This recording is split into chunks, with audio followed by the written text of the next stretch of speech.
बिस्मिल्लाहिर्रहमानिर्रहीम। कैसे हैं भाई आप लोग? रटना नहीं है, समझना है। Syntax book board matric Pakistan study chapter number 3 constitutional development in Islamic republic of Pakistan का पार्ट जो है वो 4 हम करने जा रहे हैं। कॉन्स्टिट्यूशन ऑफ 1962 1962 का आइन 1962 का आइन। कॉपी पेंसिल ले लीजिए, लेक्चर को नोट करना है और मुस्कुराते रहना। आप मेरी नसीहतों पर अमल कर रहे हैं तो आपको मज़ा भी आ रहा है पाकिस्तान स्टडी की इस सीरीज़ के अंदर, और जो बच्चे नसीहतों पर अमल नहीं कर रहे वो परेशानियों का शिकार हैं। उनको याद करने में भी प्रॉब्लम हो रही है, समझने में भी प्रॉब्लम हो रही है। 3-3, 4-4 पेज जो है ना वो उनके लिए अजाब बने हुए हैं। यार ये क्या मुसीबत हमारे गले पड़ गई। रट्टे मार मार के थक गए हैं, रट्टे मार मार के थक गए हैं, लेकिन मसला हल नहीं होके दे रहा। भाई आप समझ लें एक दफ़ा तो फिर उसके बाद पढ़ें, सिर्फ आपको समझ में आ जाएगा, खुद अपनी तरफ से लिखना आ जाएगा आपको। बहरहाल ये पार्ट 4 जो है करने जा रहे हैं अभी हम। पिछला पार्ट अगर देखना है तो ऊपर देखें, आपको लिंक नज़र आ जाएगा। हर वीडियो में यही होता है, पिछले पार्ट का लिंक ऊपर शो हो जाएगा और अगला पार्ट जो है वीडियो के लास्ट में इसी स्क्रीन पे आपको मिल जाएगा। लेकिन सबसे बेस्ट तरीका तो वही है कि प्लेलिस्ट में चले जाएं, सारी वीडियोज़ वहाँ पर मौजूद हैं। कैसे जाएंगे? इसी स्क्रीन के नीचे देखें, आपको लोगो नज़र आ रहा होगा, रटना नहीं समझना है, उस पर क्लिक करें, पेज खुल जाएगा। पेज पे देखें प्लेलिस्ट का ऑप्शन होगा, प्लेलिस्ट पे क्लिक करें, प्लेलिस्ट सारी आपके सामने आ जाएंगी। मैट्रिक पाकिस्तान स्टडी की भी प्लेलिस्ट होगी, मैट्रिक बायोलॉजी की भी प्लेलिस्ट होगी, मैट्रिक केमिस्ट्री की भी प्लेलिस्ट होगी। न्यू बुक्स जो हैं, ओल्ड बुक्स की भी पड़ी हुई हैं, matric chemistry, matric physics, matric mathematics, ये ओल्ड बुक्स की हैं। वो देखना चाहते हैं तो वो भी आप देख लें, ठीक है। इसके अलावा 11th केमिस्ट्री है, 12th केमिस्ट्री है, 12 फिज़िक्स है, इसकी भी प्लेलिस्ट है, और इंग्लिश लैंग्वेज की भी प्लेलिस्ट मौजूद है। 3 सीरीज़ एक साथ चल रही हैं। ये जो आप देख रहे हैं ये मैट्रिक केमिस्ट्री चैप्टर नंबर 1 चल रहा है, केमिकल इक्विलिब्रियम। ये जो आप देख रहे हैं पार्ट 2, ये सेकेंड ईयर फिज़िक्स जो न्यू बुक आई है 2024, उसका चैप्टर नंबर 20 है, वो चल रहा है, ठीक है, AC सर्किट्स वाला। और ये जो है ये पाकिस्तान स्टडी चैप्टर नंबर 3 का अभी हम चल रहे हैं। आपको पाकिस्तान स्टडी पे ग्रिप करनी है, नए आने वाले बच्चों के लिए बात मैं बताता हूँ कि आप जो है 3 सब्जेक्ट्स पे ग्रिप कर लें अपनी, हिस्ट्री, ज्योग्राफी और पॉलिटिक्स। इन 3 सब्जेक्ट्स पे आपकी ग्रिप है तो आपको पाकिस्तान स्टडी मज़ा आएगा, वरना नहीं आएगा। पिछली वीडियोज़ में मैंने हिस्ट्री भी बताई है, पॉलिटिक्स की बेसिक्स भी बताई हैं, ज्योग्राफी भी बताई है, ठीक है। और चौथी चीज़, जो चौथा आपका सरदर्द है, वो है इंग्लिश। ये अंग्रेज़ी ज़बान, इसमें अल्फाज बड़े डिफ़िकल्ट इस्तेमाल किए गए हैं। सारे वर्ड्स यहाँ लिखना मेरे लिए मुमकिन नहीं होता, इसलिए मैं ओरल बताता हूँ, ठीक है, ताकि ज़्यादातर ओरल बता देता हूँ तो वो आप लिख लें। आप देखें आपका PDF, आपके नोट्स, आपको ये अल्फाज वहाँ पर मिल जाएंगे। बुक खोलेंगे वहाँ पर आपको ये मिल जाएंगे, ठीक है भाई। तो आप चलते हैं, ज़रा क्विकली इस टाइम पीरियड को याद कर लें। 1962 1958 जो है, इसमें मार्शल लॉ लग गया था। जनरल मोहम्मद अय्यूब ख़ान जो है उन्होंने हुकूमत संभाल ली थी, और उन्होंने आते ही 1956 का जो आइन था उसको क्या किया था, एब्रोगेट कर दिया, उसको मनसूख कर दिया था। तो 1958 से लेकर 1962 तक, ये 4 साल तक पाकिस्तान में कॉन्स्टिट्यूशन नहीं था, मार्शल लॉ लगा हुआ था। फिर जनरल मोहम्मद अय्यूब ख़ान ने 1962 में जो है वो कॉन्स्टिट्यूशन बनवाया, पाकिस्तान का आइन बनवाया, ठीक है। और फिर इलेक्शंस भी हुए, इलेक्शंस के बाद वज़ीर आज़म भी, और सारे मामलात इस तरह से फिर बहाल हो गए। लेकिन एक्चुअल पावर जो उन्होंने अपने हाथ में ही रखी, बहैसियत प्रेसिडेंट पावर उनके पास थी। जो वज़ीर आज़म था, बावजूद ये कि वो इलेक्शन के ज़रिए आया है, सब कुछ किया है, लेकिन मुकम्मल इख्तियारात ना वज़ीर आज़म के पास थे और ना ही सूबाई वज़राए आला के पास थे। समझ आ गई बात? तो एक हद तक उनको इख्तियार दिया गया था, बाकी rest of the power president के हाथ में थी। और वो कौन थे? जनरल मोहम्मद अय्यूब ख़ान। और ये जो आइन बना था 1962 का, ये आइन इसी लिहाज से बनाया गया था कि इसमें ज़्यादा पावर जो है वो प्रेसिडेंट के हाथ में थी, ठीक है भाई। अब चलते हैं इसके पॉइंट्स की तरफ, जैसे कि मैंने आपको बताया था। अब देखिए ज़रा, मैं इसकी रीडिंग कर रहा हूँ, डिफ़िकल्ट वर्ड्स जो हैं इनके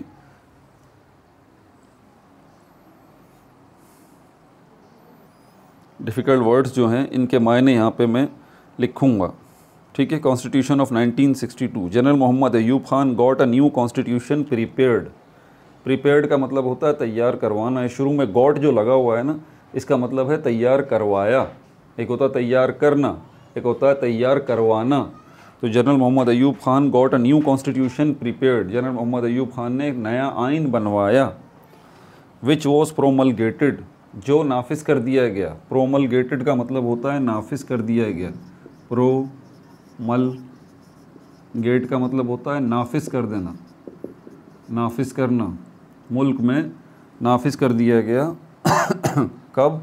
ऑन जून 8 1962, जून 8 1962 1962 को जो है ये नाफिज कर दिया गया। Martial law was lifted, martial law उठा लिया गया।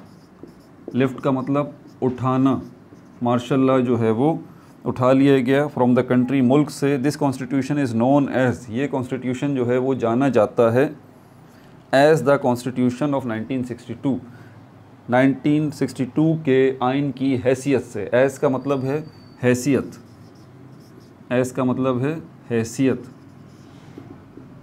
हैसियत, ठीक है भाई।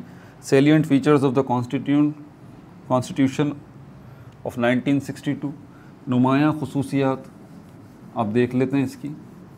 नुमायाँ खुसूसियात यानी कि ख़ास ख़ास खुसूसियात, बड़ी बड़ी खुसूसियात। पूरा तो आइन यहाँ पर लिखा नहीं जा सकता। सेलिएंट फीचर्स, फीचर्स मतलब खुसूसियात, खुसूसियात। सेलिएंट मतलब नुमायाँ, वाज़े, ख़ास ख़ास। नुमायाँ ख़ास ख़ास खुसूसियात इसकी क्या हैं? अब आप देख लीजिए, सबसे पहले लिखा हुआ है क्या? Number 1, the objective resolution was included. Objective resolution जो 1949 में बनाई गई थी उसको शामिल किया गया इन द प्रियम्बल, दीबाचे में। प्रियम्बल में वर्ड में पिछली वीडियो में भी आपको एक्सप्लेन कर चुका हूँ। इसका मतलब होता है दीबाचा, दीबाचा। और ये क्या होता है दीबाचा? सरवर्क कहते हैं या स्टार्टिंग कहते हैं, या कोई भी आप बुक खोलते हैं तो बुक के नाम के बाद 1-2 पेजेस के ऊपर कोई डिटेल लिखी होती है, ऑथर ने बुक के हवाले से अपने ख़यालात का इजहार किया होता है। इसको प्रीफेस भी कहते हैं।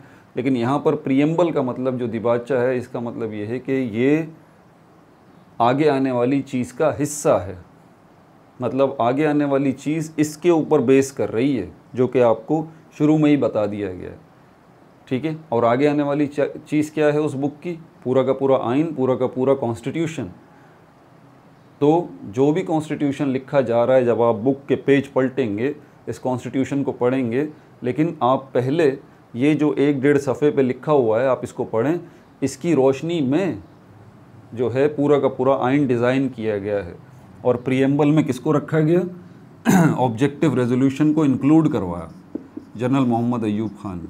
ऑब्जेक्टिव रेजोल्यूशन, ऑब्जेक्टिव रेजोल्यूशन कब आई थी? ये 1949 में। ये इसको उर्दू में कहते हैं करारदाद मकासिद, करारदाद मकासिद। और इस करारदाद मकासिद ऑब्जेक्टिव रेजोल्यूशन का पहला पॉइंट ही ये था कि सॉवरेनिटी बिलोंग्स टू ऑलमाइटी अल्लाह। हाकमियत आला अल्लाह ताला की ज़ात है, मतलब हाकिम अल्लाह ताला है। अवामी नुमाइंदे जो भी आते हैं, पब्लिक रिप्रेजेंटेटर जो भी आते हैं, वज़ीर आज़म की हैसियत से, वज़रा की हैसियत से, वो सिर्फ़ जो हैं क्या हैं, उनका काम इतना है कि अल्लाह ताला के जो अहकामात हैं उनको, उन पर अमल करवाना, बस इतना काम है। आप ज़रा इसकी सेंसिटिविटी को समझिए। ये पॉइंट कोई हल्का पॉइंट नहीं है।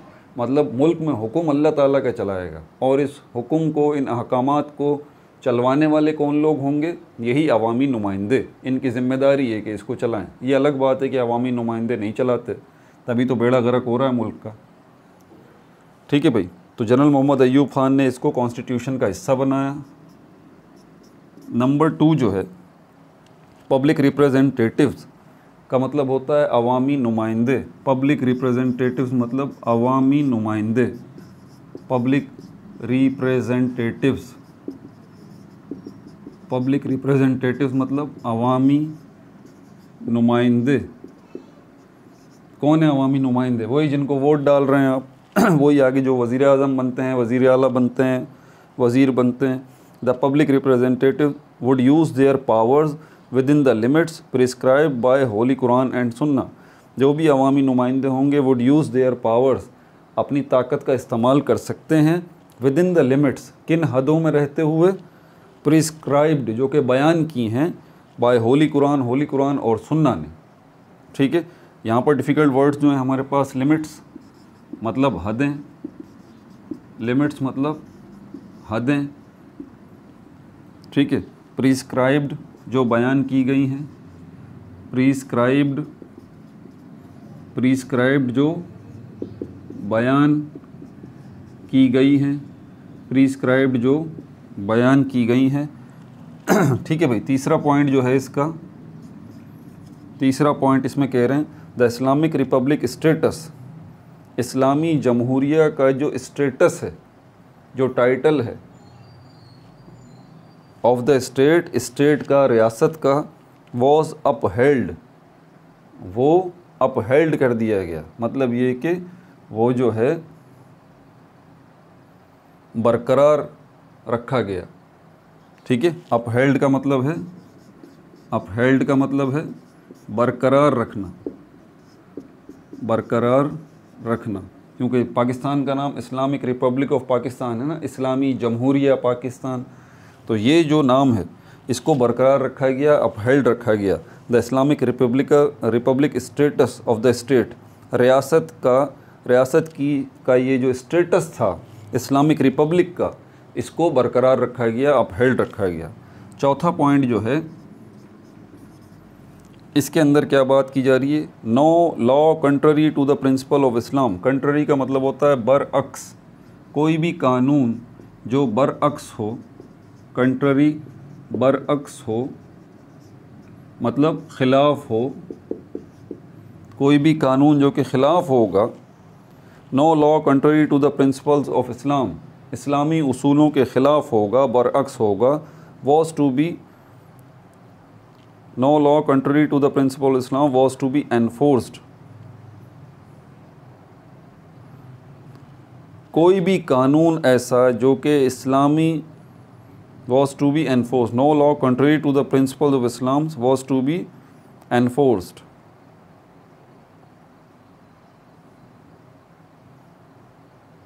हाँ इसका मतलब है no law country to the principles of Islam, कोई भी कानून जो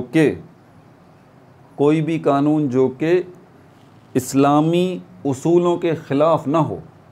इसका मतलब समझिए, no law country to the principles of Islam, कोई भी कानून जो कि इस्लामी उसूलों के ख़िलाफ़ ना हो, वॉज टू बी एनफोर्स्ड, उसको नाफिज किया जाएगा, उसको नाफिज किया जाएगा। एनफोर्स का मतलब भी नाफिज करना है, नाफिज करना, नाफिज करना। ठीक है भाई। पीपल वर प्रोवाइडेड, लोगों को मुहैया की जाएगी, लोगों को मुहैया की जाएगी, लोगों को दी जाएगी, लोगों को मुहैया की जाएगी, लोगों को दी जाएगी। प्रोवाइडेड का मतलब ये है मुहैया करना, प्रोवाइडेड, प्रोवाइडेड मतलब मुहैया करना, मुहैया करना मतलब देना। पीपल वर प्रोवाइडेड, लोगों को मुहैया की जाएगी, ऑल पॉसिबल अपॉर्चुनिटीज़, तमाम मुमकिना मौक़े। पॉसिबल मतलब मुमकिना, पॉसिबल मतलब मुमकिना, मुमकिना। अपॉर्चुनिटीज़ मतलब मौक़े, लोगों को तमाम मौक़े दिए जाएंगे। अपॉर्चुनिटीज़ मतलब मौक़े, लोगों को तमाम मौक़े दिए जाएंगे। टू लीड देयर लाइव्स, कि वो अपनी ज़िंदगियां गुजार सकें। लीड का मतलब गुजारना, लाइव्स मतलब ज़िंदगियां, लाइव्स मतलब ज़िंदगियां। According to the teachings of Quran and Sunnah, according मतलब मुताबिक, टू द टीचिंग्स तालीमात के, ऑफ कुरान एंड सुन्ना, कुरान और सुन्ना की तालीमात के मुताबिक। ऐसे तमाम मौके जो है वो लोगों को दिए जाएंगे कि वो अपनी ज़िंदगियों को इस्लामी तालीमात के मुताबिक गुजार सकें।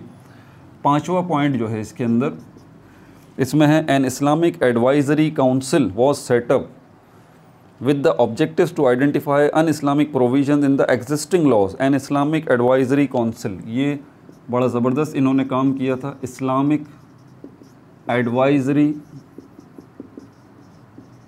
काउंसिल, इसका मतलब है इस्लामी मुशावरती, मुशावरती का मतलब जो कि आपस में मशवरा कर सकें। काउंसिल का मतलब मजलिस। तो ऐसी काउंसिल जो है वो सेटअप की गई। सेटअप का मतलब होता है क़याम अमल में लाना, क़याम अमल में लाना। उलमाए कराम के ऊपर बेस करती थी ये पूरी की पूरी इस्लामिक एडवाइज़री काउंसिल जो है। इसमें उलमाए कराम बैठते थे जो सलाह मशवरा करते थे, देखते थे मौजूदा कवानीन को कि आया वो इस्लाम के ख़िलाफ़ तो नहीं है। ठीक है, ये काम है इसका। An Islamic advisory council was setup with the objectives, और उसके ऑब्जेक्टिव्स क्या थे, मकासद क्या थे, ऑब्जेक्टिव्स मकासद, और उसके मकासद क्या थे, टू आइडेंटिफाई कि वो पहचाने अन इस्लामिक प्रोविजंस, अन इस्लामिक प्रोविजंस ऐसी कोई भी चीज़ें जो कि दी गई हैं, प्रोविजंस मतलब जो कि शामिल की गई हैं जो कि अन इस्लामिक हों, गैर इस्लामी हों, इन द एग्जिस्टिंग लॉज, मौजूदा कवानीन में, एग्जिस्टिंग लॉज, एग्जिस्टिंग लॉज मौजूदा कवानीन में, मौजूदा कवानीन में, मौजूदा कवानीन में ऐसी कोई भी चीज़ें, and recommend amendments to make them in accordance with the Islamic principles, और सिफारिश करेंगे, रिकमेंड मतलब सिफारिश करेंगे यही लोग जो कि इस्लामिक एडवाइज़री काउंसिल के मेंबर हैं। रिकमेंड सिफारिश करेंगे मतलब बताएंगे, किस चीज़ की सिफारिश करेंगे, अमेंडमेंट्स, अमेंडमेंट्स मतलब तहरीफ, अमेंडमेंट्स, अमेंडमेंट्स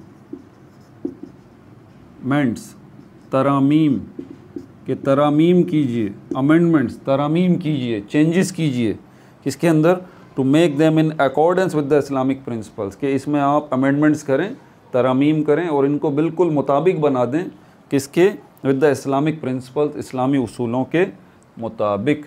ठीक है भाई, आगे चलते हैं।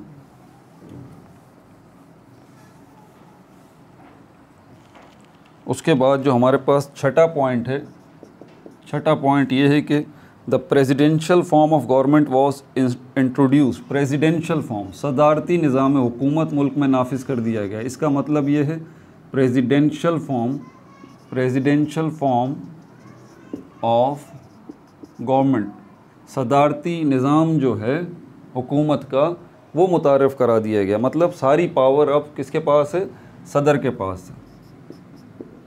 7वां पॉइंट जो है वो क्या है, all the powers were concentrated, concentrated का मतलब है जमा कर दी गई, in the office of president, concentrated जमा कर दी गई, कंसंट्रेटेड जमा कर दी गई, सारी पावर जो है वो जमा कर दी कहाँ जमा कर दी गई, in the office of the president, president के ऑफिस में। ठीक है, 8वां पॉइंट जो है वो बोल रहा है the system of basic democracies was made part of the constitution, Nizam basic democracies, बुनियादी जमहूरियत का, बेसिक डेमोक्रेसीज, बेसिक डेमोक्रेसीज बुनियादी डेमोक्रेसीज, जमहूरियत का, was made part of the constitution, उसको वॉज मेड पार्ट हिस्सा बना दिया गया, किसका, कॉन्स्टिट्यूशन का। 9वां और आखिरी पॉइंट जो है इसके अंदर, इसमें यह है indirect system of elections was introduced, election का निज़ाम मुतारिफ़ करा दिया गया। इंट्रोड्यूस मतलब मुतारिफ़ करा दिया गया, इलेक्शन का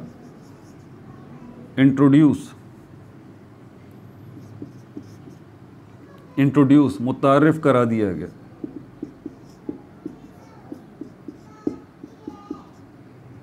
मुतारिफ़ करा दिया गया इनडायरेक्ट सिस्टम ऑफ इलेक्शंस। ये इलेक्शंस तो होंगे लेकिन इनडायरेक्टली होंगे। अब ये इनडायरेक्ट इलेक्शंस के ऊपर किसी और लम्हे बात करेंगे। अभी तो आखिरी पॉइंट जो है इसके वो डिस्कस कर लें। टोटल 9 पॉइंट्स हैं इसके अंदर, ठीक है, कॉन्स्टिट्यूशन के अंदर। अब यहाँ पर आगे क्या बात की जा रही है, नीचे पैराग्राफ जो लिखा हुआ है इसको भी सुन लीजिए, ताकि आपको अगला जो है वो 1973 का जो आइन आएगा उसको समझने में आसानी मिले। The constitution of 1962 remained in force for about 7 years. तकरीबन 7 साल तक ये कॉन्स्टिट्यूशन जो है वो बरकरार रहा, 7 साल तक बरकरार रहा। वैन सडनली, जब अचानक, इन लेट 1968 एंड अर्ली 1969, लेट 1968 मतलब 1968 के अवाखिर में, जब 1968 का एंड हो रहा था, एंड अर्ली 1969 और 1969 का स्टार्ट हो रहा था। 1968 का एंड हो रहा था और 1969 का स्टार्ट हो रहा था। अर्ली 1969 इसका आगाज़ हो रहा था एंड लेट 1968 का एंड हो रहा था। इस टाइम में अचानक मास मूवमेंट का मतलब आपने साइंस में पढ़ा होगा, इसको क्या कहते हैं, क्वांटिटी ऑफ मैटर। इसको वज़न नहीं कहूँगा, नॉर्मली इसको वज़न ट्रीट किया जाता है, लेकिन इसकी एग्जैक्ट डेफिनेशन है quantity of matter in a body. तो मास जो है इसका मतलब आम तौर पे हम वज़न लेते हैं, ठीक है। एग्जैक्ट इसका मतलब साइंस में बनता है quantity of matter in a body. यहाँ पर मास का एक और मतलब है, इसका मतलब है अवाम। क्या मतलब है? अवाम। मूवमेंट मतलब तहरीक। एक अवामी तहरीक जो है वो शुरू हो गई, was started against the government of president Ayub की हुकूमत के ख़िलाफ़। For the restoration of democracy. Restoration मतलब किसके लिए? रीस्टोरेशन, बहाल करना। रीस्टोरेशन मतलब बहाली, बहाल किया जाए, वापस लाया जाए इसको, डेमोक्रेसी को, जमहूरियत को मुल्क के अंदर, ठीक है। In the country on account of discontentment and serious rights. On account of का मतलब होता है इसी वजह से। On account of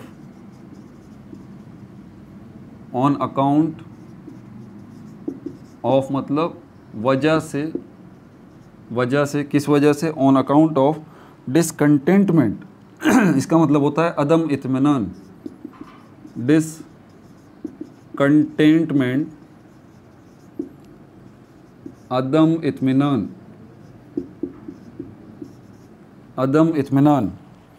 on account of discontentment and serious riots. संजीदा राइट्स जो निकले हैं। राइट्स का मतलब होता है जलसे जुलूस होना, जलसे जुलूस, हंगामे, कलेक्टिवली इनको राइट्स कहते हैं। तो ऑन अकाउंट ऑफ डिसकंटेंटमेंट, अदम इत्मीनान की वजह से, और सीरियस राइट्स, संजीदा अवामी हंगामों और जलसे जुलूसों की वजह से, प्रेसिडेंट अय्यूब रिज़ाइंड, प्रेसिडेंट अय्यूब ने इस्तीफ़ा दे दिया ऑन 25 मार्च 1969, 25 मार्च 1969 को, and the government was taken over, और गवर्नमेंट किसके हवाले कर दी गई? By the then commander in chief of the army, उस वक्त के commander in chief of the army general Yahya Khan के हवाले, जनरल याह्या खान के हवाले कर दी गई। अब जनरल याह्या खान आ गए, कब आ गए? 1969 में। इन्होंने क्या किया? ही एब्रोगेटेड द कॉन्स्टिट्यूशन ऑफ 1962, इन्होंने मनसूख कर दिया एब्रोगेटेड, मनसूख कर दिया द कॉन्स्टिट्यूशन ऑफ 1962 1962 के आइन को, दस्तूर को, एंड इम्पोज्ड मार्शल लॉ, और इन्होंने मार्शल लॉ लगा दिया मुल्क में। हाउएवर, फिर भी ही प्रोमिस्ड, उन्होंने वादा किया to frame a new constitution, कि एक नया आइन जो है वो बनाया जाएगा फॉर द कंट्री, मुल्क के लिए, through an elected constituent assembly, एक इलेक्टेड कॉन्स्टिट्यूंट असेंबली के ज़रिए। ठीक है भाई, ये भी हो गया। कॉन्स्टिट्यूशन ऑफ 1973 जो है ये शुरू होगा। ठीक है भाई, अपना बहुत ज़्यादा ख्याल रखिएगा। No like no subscribe, only share.